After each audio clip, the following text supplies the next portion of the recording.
শিরিক এমন একটা গুনাহ, যদি কোনো ব্যক্তি শিরিক করে তাহলে সে জান্নাতের আশা করতে পারে না।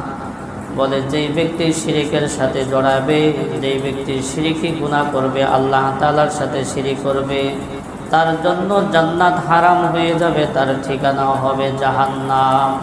আল্লাহ পাক রব্বুল আলামিন বলেন, ইন্নাহু মান ইউশরিক বিল্লাহি ফাকাদ হারামাল্লাহু আলাইহিল জান্নাহ ওয়া মাওয়াহুন নার ওয়া মা লিয-যালিমিনা মিন আনসার।